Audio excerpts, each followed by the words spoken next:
welcome to Pulse by AlphaWire, the podcast where science and education meet cutting-edge technology and artificial intelligence. My name is Aldo de Pap, and each week I sit down with innovators, thinkers and doers who are working to change our world for the better. Together we explore their journeys, uncover the lessons they've learned, and take the entrepreneurial pulse that drives them on their path to success. A very warm welcome to a new episode of Pulse. For this next interview, I'm very happy to be speaking to His Excellency Mr. Sayasat Nurbek, the Minister of Science and Higher Education of Kazakhstan. Now, what I found very interesting about this interview is that Mr. Nurbek isn't your ordinary minister, especially when it comes to finding things that work in the rapidly evolving world of science and education. Next to a career in public life, my guest was also the founder and CEO of BTS Education, a leading edtech company in his country. So undoubtedly, he knows a lot about the struggles that an entrepreneur needs to endure, as he knows about how to support his country as a minister taking care of a very ambitiously growing portfolio. Sincerely hope you will enjoy my conversation with His Excellency Minister Sayasat Nurbek of Kazakhstan. I have the great honor to sit here with His Excellency Sayasat Nurbek, the Minister of Science and Higher Education of the Republic of Kazakhstan. Mr. Nurbek, a very warm welcome to you. Thank you. Thank you for having me. First of all, how is your WISE going? Great. I mean, it's my third time I'm attending WISE, and I was at the very first edition of WISE many years ago. I was a young entrepreneur back then, and it grew before my eyes, basically, into this really sufficient platform where policymakers, ministers, entrepreneurs, educators, teachers gather around, and we talk about future of education. We talk about problems. We talk about accelerator program. WISE Accelerators is now becoming very crucial part of this dialogue. So now you have young startup founders who come edtech mostly, who come and help teachers and educators and policymakers like myself tackle real-time problems. This is so wonderful, and there's so much in there for me to unpack. First of all, I was also part of the WISE Accelerator back in 2015. And what I so much like about your profile is that you've been on both sides of the aisle. So you were an entrepreneur in education technology, and that grew to you becoming a minister. So first question is, which side's better? Well, it has all pros and cons. And of course, when you're a policymaker, one of the biggest problems you have is restrictions. I mean, you're bound by policies and frameworks and legislation, and then you have so much responsibility. You can't really focus on something specific. You have to constantly monitor broad range of issues and challenges. When you're an entrepreneur, you have freedom. You can take one problem, focus on it, and deliver, real-time solution. So I miss those entrepreneurship days, because when you had freedom, you had internal freedom. You were not bound by many policies, and you could really focus on something specific. It would give you a lot of satisfaction when you deliver something which is used by many people, which makes good, and you make money on top of it. So I like what you're saying about you have more freedom.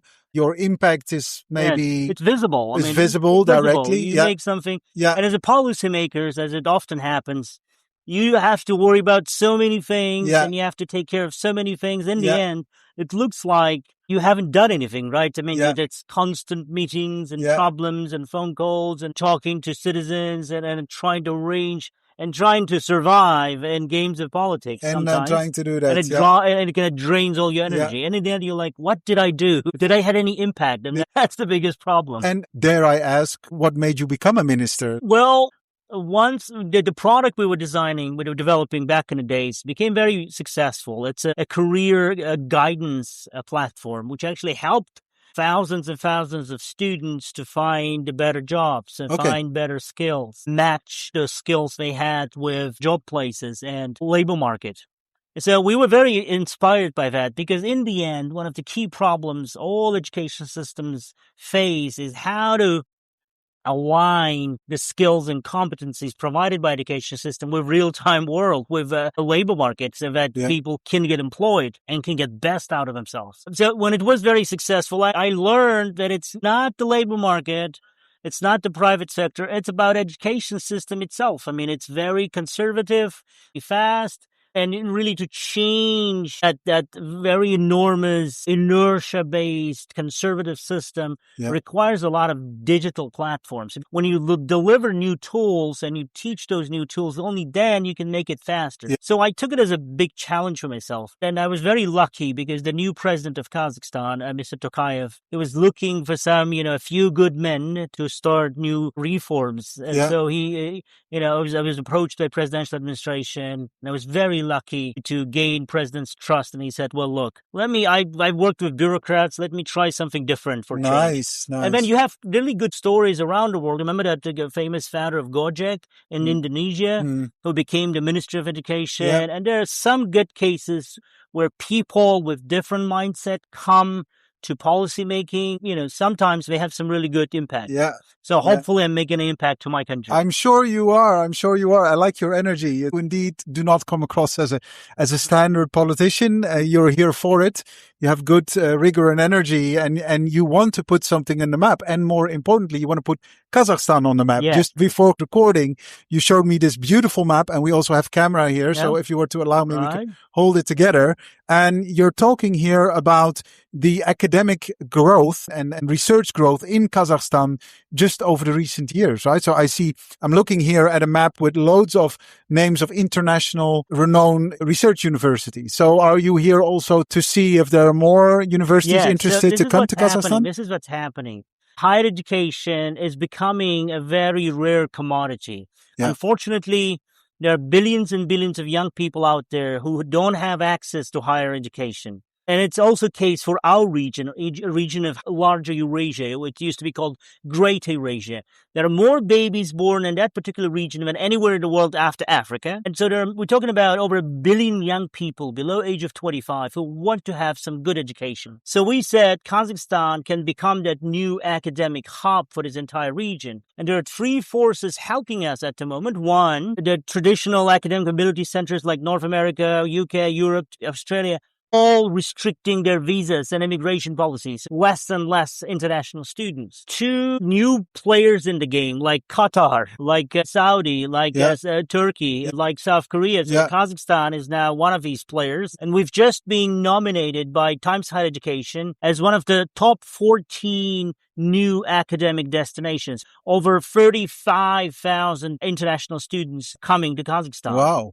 And now the purchasing power is growing, middle class is growing in the region, so the percentage of household income allocated to education is one of the highest in the world. Wow. So that Asian mentality helps. Parents literally would sell everything to make sure their students have the best shot at good education.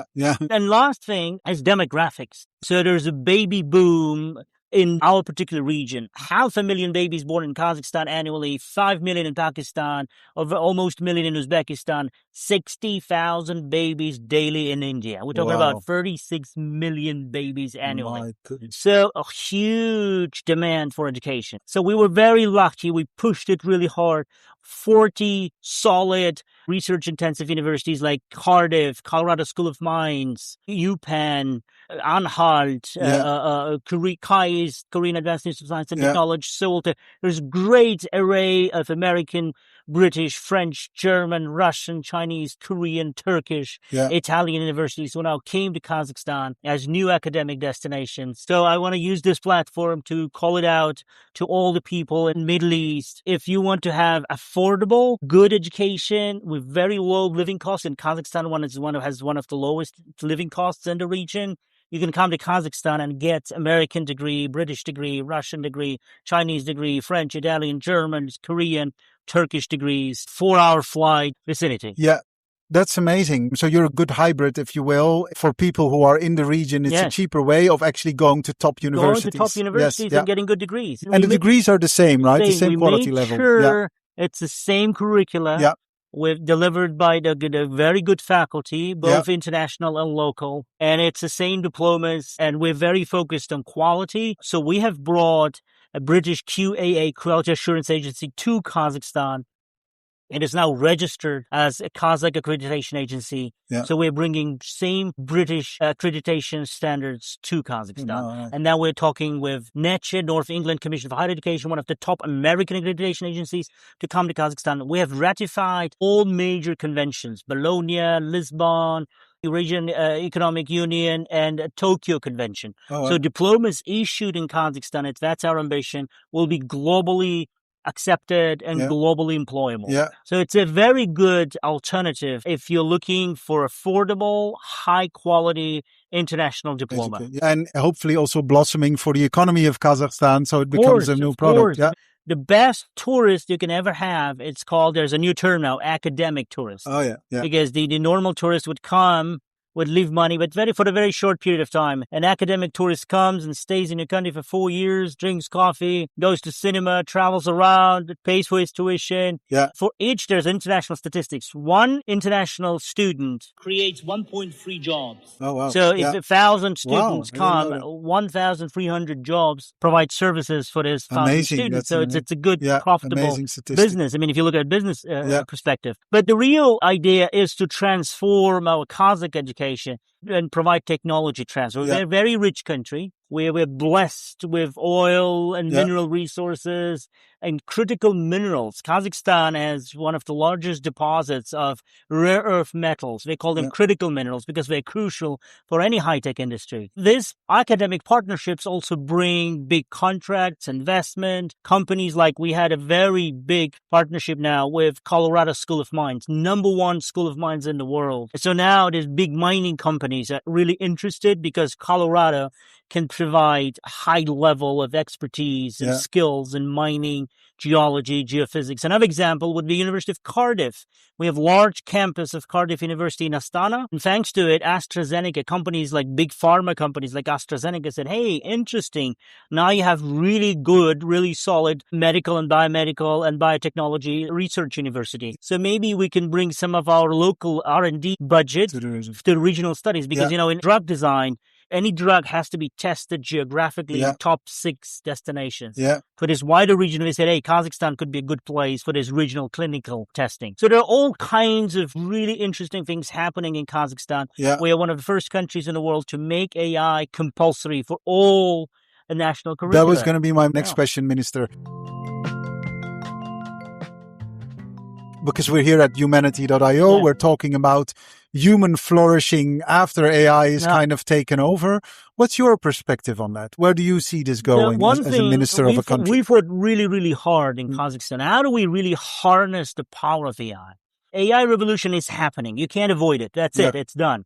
This huge breakthrough. And I'll teach you a very interesting thing today. So we call it AGBG. Before generative AI, everything that happened before generative AI was relevant for digital revolution. Now there's AG, after generative AI. Now we're entering into true AI age, true era of AI. Everything will change. Everything. The way we interact with digital platforms, apps, graphical user interfaces, everything will change.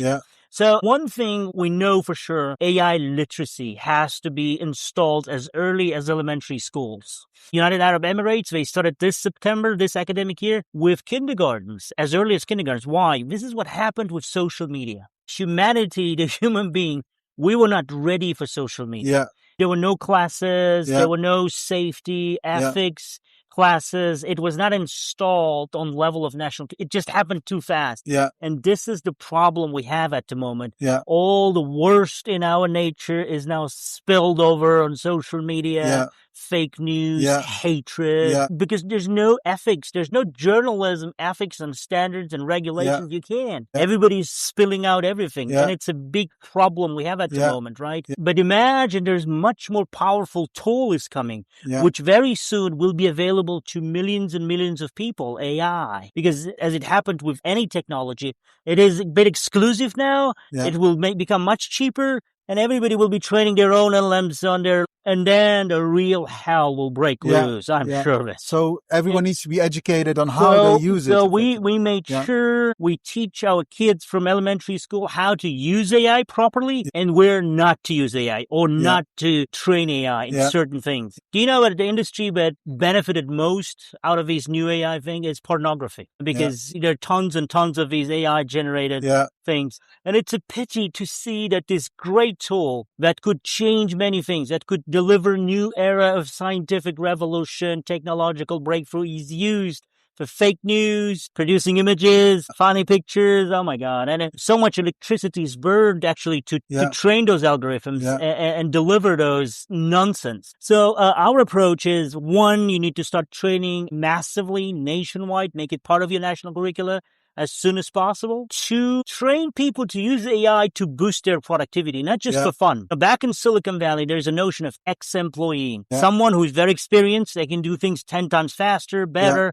We believe if we train students, all our students properly, anyone can become a 10x employee. Finally, delivering that great promise of AI to as many people as possible, to as many small and medium enterprises as possible. Yeah. So you're a policy man. So what you're saying is, because I hear you, how we intend to do certain things versus how certain things play out. Taking social media as an example, people introduced social media with kind of the idea to do good, right? No one was thinking about algorithms that, induce aggressivity and that was the pickup of it from, yet it is an outcome, right? A nasty side effect. Even though I think your intentions are great, what should be our approach to, as you say, like when to use AI, when not to use AI? What is the best approach to this? Because we need to learn from our mistakes, but at the same time, we're also looking at something that is in some ways is completely new to us, right? So it's a slippery slope. And I think policy, and that's why I'm happy I'm talking to a policymaker as well as an entrepreneur. I'll give you that. But as a policymaker, it's like, where does regulation need to kick in? Do you feel like at some point that you need to say this needs to be prohibited or abolished, or there needs to be age restrictions, or what kind of role do you think government has to play here? A road to heaven, to paradise, is paved by good intentions. So the whole community, academic community and expert community, is now divided into two parties, two camps. One camp says AI is evil and will diminish our academic reasoning. And there are some early surveys proving that, abstract thinking and really, and logical reasoning can be hindered, can be limited by excessive usage of AI. And so, and the second part says, no. AI is a very powerful tool. If it's used properly, we can boost our academic performance. Mo Gawat, the former head of business development at Google X today, made an introduction. He said, well, look, if we can use this thing and teach it, use it properly, the IQ level, just huge boost for everything, productivity, performance, academic performance. So my take is, can't ban it, or over-regulate it, because you can kill that before it comes to its full potential. But certain regulations should be introduced, and we already introduced in case of Kazakhstan. We decided we will embrace AI. We will learn how to use AI, but with certain restrictions. For example, we've rewritten our academic policies. Students can use AI while writing their theses on several conditions. One, they have to cite the source. Okay. Right. And there's special, and if you don't cite the AI source. So this piece of my text was written by AI. I used it in this way. This is how I used it. This is why I used it. Which algorithm I used, DeepSeek, Gemini. Second, you can't use AI for your conclusion part. And then now we run different platforms so that faculty members can check. There's tools involved. So anti-plagiarism, there's anti-AI platforms now. So we're very strict about that. So that you have to use your own logic for a conclusion. You can use AI, but not for the whole thesis. Right? And there are this kind of restrictions, and now we try to monitor it really closely, really strictly, so that students get used to that. Okay, it's a great tool. I can use it to help me in certain conditions, but I can't use it entirely. So I think this kind of policies, it's my personal opinion, it's my personal take as policymakers, should be introduced at all levels. And companies like Google, all these big tech companies, they hunt for data. So again, there are several approaches. The European Union, they came up with a very strict AI Act, very strict, which, might hinder innovation, might stop innovation. US is taking more conservative approaches that let's a new technology, let it develop, let it grow, so we won't regulate it immediately. So in Kazakhstan, we have a hybrid of these two approaches.